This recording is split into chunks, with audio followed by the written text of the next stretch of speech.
नमस्कार, अजय चतुर्वेदी बात करने जा रहा हूं मैं महाराष्ट्र चुनाव की, और उसमें भी खास तौर पर बीजेपी के चाणक्य अमित शाह और जिनके शब्दों पर तालियों की गड़गड़ाहट से पूरा मैदान गूंज उठता था,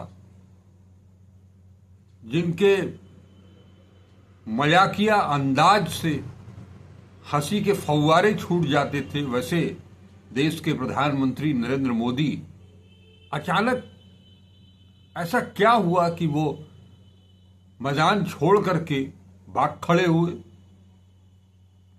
रैलियां रद्द करनी पड़ी। वो चाणक्य जिन्होंने कभी हार नहीं मानी, हार उनके शब्दकोश में नहीं है, उन्हें मैदान छोड़ करके भागना पड़ा अचानक से। प्रधानमंत्री तो विदेश के दौरे पर निकल गए और अमित शाह विदर्भ से, वो विदर्भ जो कि किसानों का इलाका है, सोयाबीन कपास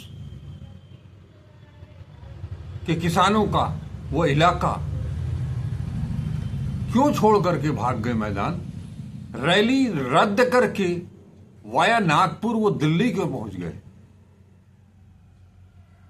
दरअसल जब आपने उद्धव ठाकरे की सरकार को गिराया, चोरी किया, राहुल गांधी के शब्दों में, प्रियंका गांधी के शब्दों में, कांग्रेस के शब्दों में, जब महाअघाड़ी की सरकार को आपने चोरी किया, रिश्वत दे करके, विधायकों को खरीद करके, एजेंसियों से डरा के धमका के, उन्हें अपने पाले में मिलाकर जब आपने सरकार चोरी की, उसके बाद से आपने जनता के लिए कुछ भी नहीं किया। 3 महीने रह गए तो आपको बहनें याद आ गई, वो लाडली हो गई। उसके पहले तक उनकी चिंता नहीं रही। 2.5 साल में से 3 महीने, चुनाव के ठीक 3 महीना पहले आप महिलाओं पर रहम करने लगे, उनके खातों में 1500 रुपए भेजने लगे।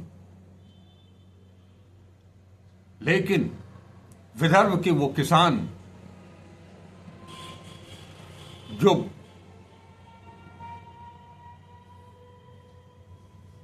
न तो सोयाबीन की खेती कर पा रहे हैं, न कपास की खेती कर पा रहे हैं, न उनका कर्जा माफ हो रहा है, छोटे छोटे कर्जे, 2 लाख, 3 लाख, 2.5 लाख के कर्जे, उसमें किसान आत्महत्या कर ले रहे हैं।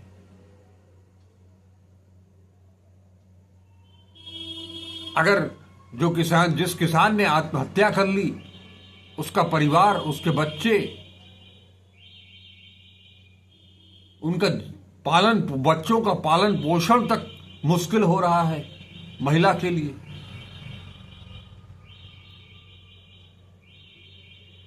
जब विपक्ष ने, यानी कि महाअघाड़ी ने, कांग्रेस ने, इंडिया गठबंधन ने सोयाबीन के किसानों के लिए 7,000 रुपया का दाम तय किया, तो आप भी 6,000 रुपये पर आ गए, जबकि वर्षों पहले आपने वादा किया था कि हम 6,000 रुपया देंगे उनको।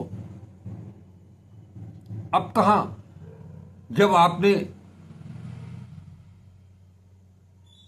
2022 में, 20 में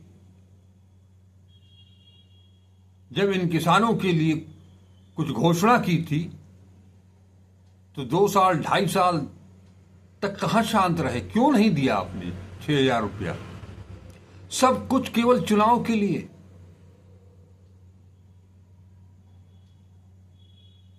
और उसके बाद दरअसल जब अमित शाह ने देखा कि विदर्भ के किसान, उनके किसानों का तेवर देखा, उनके विरोध का तेवर देखा, उन्हें समझ में आ गया कि अब यहां रुकना ठीक नहीं है, तो वो वहां से निकल पड़े।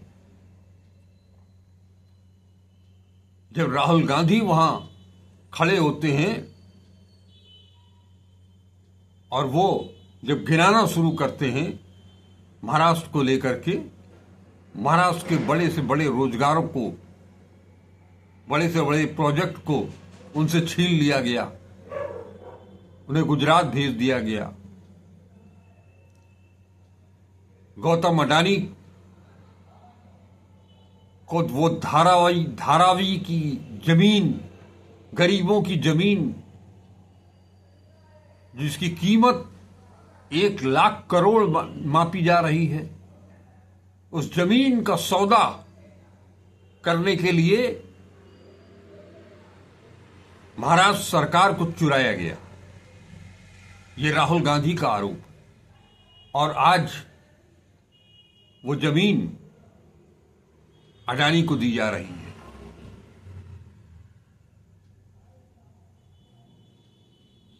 और विदर्भ के किसान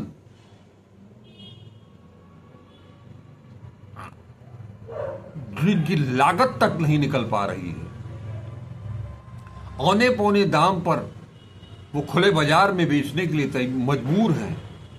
सरकारी एजेंसियां, वो खरीद केंद्र, वहां पर उनका सामान खरीदा नहीं जा रहा है, नमी बता करके लौटा दी जा रहा है। ये सारी बातें जब सामने आई चुनाव के वक्त, जब विपक्ष ने इन मुद्दों को उठाना शुरू किया, तो कृषि मंत्री और मध्य प्रदेश के पूर्व मुख्यमंत्री ने वो नमी का पैमाना बदल दिया। ये सारी चीजें जो ऐन चुनाव के वक्त ही क्यों याद आती है? विपक्ष जब उस पर हमला बोलना शुरू करता है तभी आपको क्यों आवाज याद आती है? उन किसानों की, उन मजदूरों की, खेतिहर मजदूरों की, उनके बच्चों की, उनके परिवार की। और एक प्रधानमंत्री हैं जो कि मंच से कहते हैं कि राहुल गांधी आरक्षण हटाना चाहते हैं, मिटाना चाहते हैं। संविधान, वो संविधान जिसको लेकर के बराबर राहुल गांधी सत्ता पक्ष यानी कि बीजेपी, आरएसएस और नरेंद्र मोदी, अमित शाह पर हमला बोल रहे हैं, तो प्रधानमंत्री कहते हैं कि वो किताब खोखली है। ये मने इस स्तर तक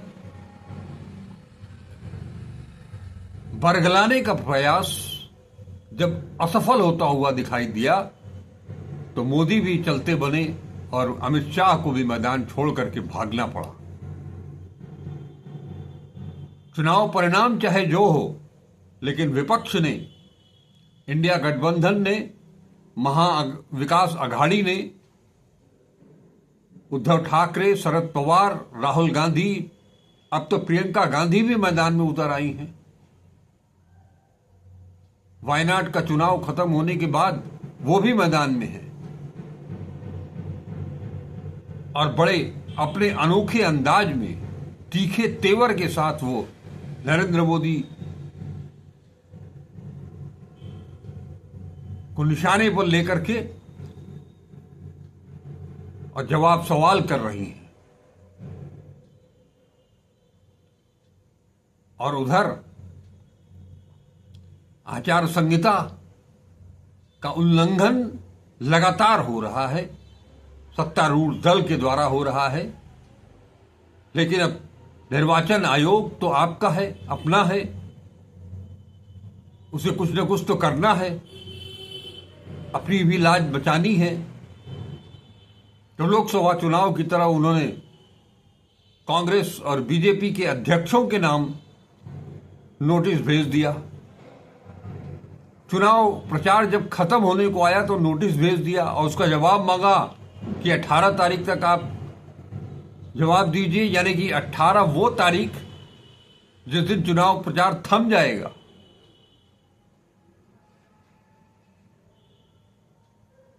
तो मैंने अभी कहा कि चुनाव का परिणाम चाहे जो हो, चाहे जिस गुणा गणित के लिए गृह मंत्री अमित शाह विदर्भ से भाग वाया नागपुर दिल्ली भागे हों, वो चाहे जो गुणा गणित लगा रहे हो चुनाव के लिए, चुनाव परिणाम को लेकर के, परिणाम चाहे जो आए, लेकिन एक चीज तो साफ हो गई कि महाराष्ट्र की जनता ने गृह मंत्री को वहां से रवाना कर दिया, भगा दिया, भागने पर मजबूर कर दिया। यह नैतिक विजय कम नहीं है जनता की। इस बात को समझना होगा, जिस बात को राहुल गांधी समझा रहे हैं कि संविधान में जो वोट का अधिकार एक एक नागरिक को मिला है, वो अधिकार का अगर सही से पालन हो जाए, नागरिक मतदाता अगर उसका पालन सही कर दे, तो कोई भी हो, कितना भी बड़ा अपने आप को समझता हो, उसकी औकात सामने आ जाती है। तो विदर्भ की जनता ने, विदर्भ के मतदाताओं ने ऐसा ही कुछ किया है।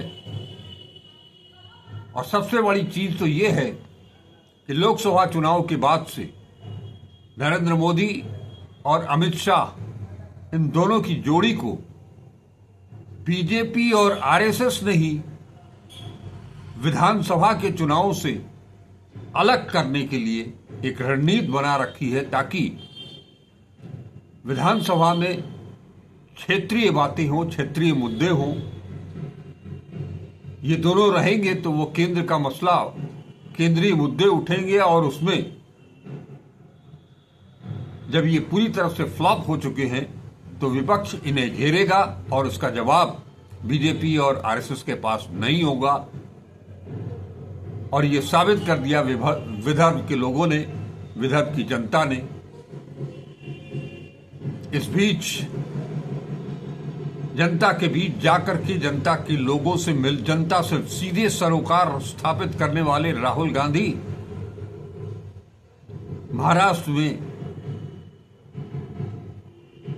पोहा बनाने वाले के यहां भी पहुंच गए, पोहा भी खाया और बनाया भी।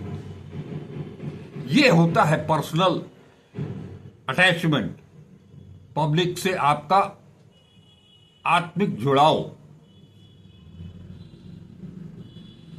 जब वो पोहा बनाने वाले, उस दुकान को चलाने वाले संचालक जब ये बताते हैं कि ये ईश्वर की कृपा है कि उन्होंने राहुल गांधी को हमारे पास भेज दिया, और वो इतने विह्वल होते हैं, इतने खुश होते हैं इस बात से कि राहुल गांधी उनके यहां आए थे।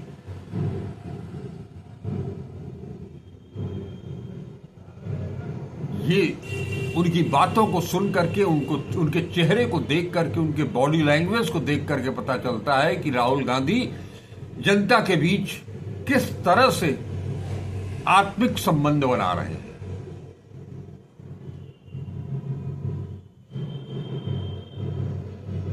धन्यवाद विदर्भ की जनता को, जिसने अपने एक एक मत का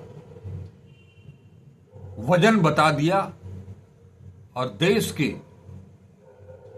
की इस चुनावी राजनीति के चाणक्य माने जाने वाले अमित शाह को मैदान छोड़ करके भागना पड़ा, रण छोड़ बनना पड़ा। नमस्कार, अजय चतुर्वेदी।